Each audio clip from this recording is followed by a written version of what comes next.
دوستو، رمضان مبارک کے مہینے میں بیوی سے ہم بستری کرنے کے 3 بڑے فائدے ہیں۔ یہ فائدے آپ کو بتانے سے پہلے یہ بات بالکل واضح طور پر بتا دینا چاہتے ہیں کہ ہمارے معاشرے کے اندر یہ سوال ہر انسان کے ذہن میں ہمیشہ رہتا ہے کہ کیا رمضان شریف کے مہینے میں بیوی سے ہم بستری کرنا کیسا ہے، یعنی کہ کیا رمضان شریف کے مہینے میں بیوی سے ہم بستری کر سکتے ہیں یا نہیں۔ کچھ کے خیال میں ہے کہ یہ حرام ہے، اور کچھ لوگ یہ خیال کرتے ہیں کہ یہ گناہ ہے، اور کچھ کہتے ہیں کہ یہ غلط ہے۔ لیکن ہم آپ کو حدیث پاک کی روشنی میں بتاتے ہیں کہ یہ جائز ہے، اور منع اس شرط کے ساتھ ہے کہ آپ روزے کی حالت میں ہو۔ اللہ کے پیارے نبی حضرت محمد صلی اللہ تعالیٰ علیہ وسلم نے فرمایا کہ روزے کی حالت میں اپنی بیویوں سے جماع نہ کرو، اگر کیا تو روزہ ٹوٹ جائے گا اور اسے سخت گناہ بھی ہوگا۔ جس طرح سے کھانے پینے سے روکا جاتا ہے، اسی طرح بیویوں کے خواہشات سے بھی پرہیز کیا جائے تو یہ منع ہے، لیکن رات کے حصے میں بیوی سے ملاقات کر سکتے ہیں، اور اگر دین میں کسی مجبوری کی وجہ سے روزہ نہ رکھ سکے تو دین کے حصے میں بھی بیوی سے جماع کر سکتے ہیں، لیکن یاد رہے کہ آپ روزے سے نہ ہو، اور روزے کی حالت میں بالکل منع ہے۔ اب آپ کو بتاتے ہیں کہ روزے کے مہینے میں بیوی سے ہم بستری کرنے کے 3 بڑے فائدے کون سے ہیں۔ نمبر 1، اولاد نیک پیدا ہوتی ہے، کیونکہ رمضان شریف کے مہینے میں اللہ تبارک و تعالی اپنی خاص رحمتیں اور برکتیں نازل فرماتا ہے، اور اس مہینے میں لوگ عبادت کرتے ہیں، نماز، روزہ اور اللہ کی عبادت میں مشغول رہتے ہیں۔ اس کی وجہ سے قلب روشن ہوتا ہے، قلب میں ایک نئی تازگی، ایمان میں ایک نئی حرارت پیدا ہوتی ہے۔ اس کی وجہ سے مرد اور عورت کے منی، یعنی جس منی سے اللہ تبارک و تعالی ایک انسان کا وجود ظاہر کرتا ہے، اس میں بھی نخار پیدا کر دیتا ہے۔ دیکھیے، اللہ والے اور اللہ کے ولی جن کی اولاد بھی نیک ہوا کرتی ہے، تو اس کی وجہ صرف اور صرف یہ رہتی ہے کہ یہ عبادت کرتے ہیں، جس کی وجہ سے ان کا قلب تو روشن ہوتا ہی ہے، بلکہ اس کے ساتھ ساتھ ان کا ایمان ایک دم نورانی ہوتا ہی ہے۔ اس کے علاوہ اسے اللہ تبارک و تعالیٰ اس کے منی کو بھی نکھار دیتا ہے، جس کے ذریعے ہونے والی اولاد نیک پیدا ہوتی ہے، اس میں نیک تاثرات پیدا فرماتا ہے، اچھے تاثرات پیدا ہوتے ہیں، جس کے ذریعے اولاد نیک پیدا ہوتی ہے، تو عبادت کے ذریعے سے اس مخصوص پانی میں نخار پیدا ہوتا ہے، تو اسی لیے اولاد نیک پیدا ہونے کی کافی حد تک یقین رہتا ہے۔ نمبر 2، یعنی دوسرا بڑا فائدہ کہ رمضان شریف کے مہینے میں ہم بستری کرنے سے، یعنی کہ جماع کرنے سے شیطان کے تاثرات سے میاں بیوی محفوظ رہتے ہیں۔ اب اس کا خلاصہ یہ ہے کہ رمضان مبارک کے علاوہ اور دنوں میں شیطان بیوی کے کمرے میں داخل ہو جاتا ہے، جہاں میاں بیوی اپنی خواہشات کو پورا کر رہے ہوتے ہیں، وہاں وہ داخل ہو جاتا ہے اور اپنے تاثرات بیوی کے شکم میں، یعنی پیٹ میں داخل کر دیتا ہے، اور اپنی شرارت کرتا ہے، جس کی وجہ سے شیطانی شرارتوں والی اولاد پیدا ہوتی ہے۔ اب آپ سوچ رہے ہوں گے کہ ایسا کیسے ہو سکتا ہے، تو ہم آپ کو بتا دیں کہ اللہ کے محبوب اور ہمارے پیارے نبی حضرت محمد صلی اللہ تعالیٰ علیہ وسلم نے ارشاد فرمایا کہ شیطان تمہارا کھلا دشمن ہے۔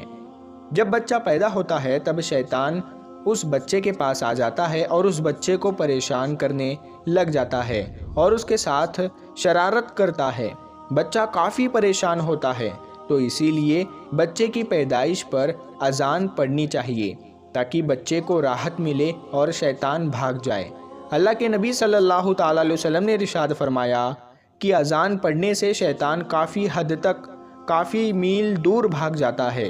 اسی لیے اذان پڑھنے میں دیری نہ کی جائے، بلکہ بچے کی جیسے ہی پیدائش ہو تو اسی وقت اذان پڑھ دیا کرے۔ اللہ کے نبی صلی اللہ تعالیٰ علیہ وسلم نے ارشاد فرمایا کہ جب موت کا وقت قریب آ جاتا ہے تب بھی شیطان اپنی شرارت سے باز نہیں آتا، یعنی اس مردے کے پاس شیطان قبر میں جاتا ہے، تب بھی اس مردے کو شیطان پریشان کرتا ہے تاکہ اس کی زبان سے کچھ نہ نکلے۔ یعنی کہ اس کی زبان سے کلمہ طیبہ زبان سے نہ ہی نکلے، یعنی جب اس انسان کی روح قبض ہونے لگتی ہے تو وہ انسان کلمہ نہ پڑھے، تو اسی لیے شیطان اس کو وہاں پر بھی بہکاتا ہے۔ اسی لیے آپ نے دیکھا ہوگا کہ وہاں موجود جو لوگ ہوتے ہیں وہ کلمہ طیبہ زور زور سے پڑھتے ہیں، کلمہ شریف زور زور سے پڑھتے ہیں، تاکہ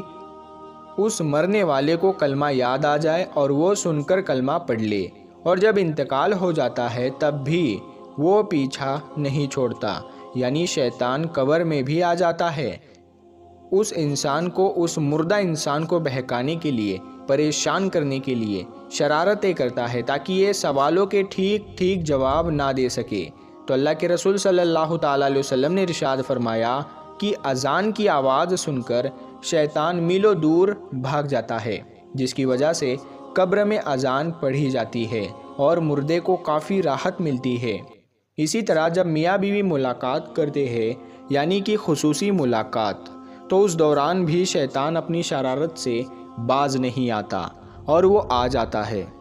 اور پریشان کرتا ہے اور اپنے تاثرات داخل کرنے کی پوری کوشش کرتا ہے۔ اس سے بچنے کے لیے بھی اللہ کے رسول صلی اللہ تعالیٰ علیہ وسلم نے دعا بتائی ہے کہ میاں بیوی جب صحبت کرتے وقت یہ دعا پڑھیں گے تو شیطان ان کا کچھ نہیں بگاڑ پائے گا۔ تو وہ دعا کچھ اس طرح ہے: بسم اللہ اللہم جنبنا الشیطان و جنب الشیطان ما رزقتنا، اور اس کا ترجمہ کچھ اس طرح ہے: شروع کرتا ہوں اللہ کے نام سے، اے اللہ تو ہمیں شیطان سے محفوظ رکھ اور شیطان کو اس چیز سے دور رکھ جو تو ہمیں عطا کرنے والا ہے، یعنی اولاد۔ اور اس بات کا خلاصہ کلام یہ ہے کہ شیطان رمضان مبارک کے علاوہ اور دنوں میں میاں بیوی کے درمیان حائل ہو جاتا ہے اور ان کے درمیان اثرات چھوڑنے کی کوشش کرتا ہے۔ اس سے بچنے کے لیے ہر انسان کو یہ دعا ضرور پڑھنی چاہیے، اور رمضان کے مہینے میں بیوی سے ہم بستری کرنے سے نیک اولاد پیدا ہونے کی امید بڑھ جاتی ہے، کیونکہ اللہ کے پیارے نبی صلی اللہ تعالیٰ علیہ وسلم نے فرمایا کہ رمضان کے مہینے میں شیطانوں کو زنجیر سے اللہ تبارک و تعالیٰ جکڑ دیتے ہیں۔ نمبر 3 یہ ہے کہ رمضان مبارک کے مہینے میں ذمہ کرنے سے 70 گنا زیادہ ثواب عطا کیا جاتا ہے، کیونکہ اللہ کے نبی صلی اللہ تعالیٰ علیہ وسلم نے ارشاد فرمایا کہ رمضان کے مہینے میں جب کوئی نیکی کی جائے یا برائی کی جائے، دونوں کا بدلہ 70 گنا بڑھا کر دیا جاتا ہے، اور ذمہ کرنا ثواب ہے، یعنی کہ اپنی بیوی سے صحبت کرنا ثواب کا کام ہے، یعنی کہ اللہ کے نبی صلی اللہ تعالیٰ علیہ وسلم نے ارشاد فرمایا کہ ثواب دیا جاتا ہے۔ یہ بہت حیرت کی بات ہے، لیکن ایک بار صحابہ کرام نے عرض کیا کہ یا رسول اللہ، میاں بیوی ملاقات کرتے ہیں تو کیا ان کو بھی ثواب ملتا ہے؟ تو آپ صلی اللہ تعالیٰ علیہ وسلم نے فرمایا جی ہاں،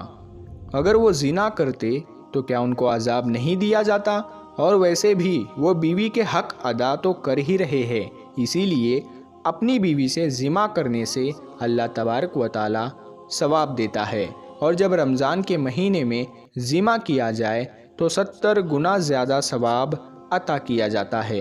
یہ 3 بڑے فائدے ہیں رمضان کے مہینے میں بیوی سے ذمہ کرنے کے، لیکن یاد رہے کہ روزے کی حالت میں نہ کرے، ورنہ سخت سے سخت گناہ ہوگا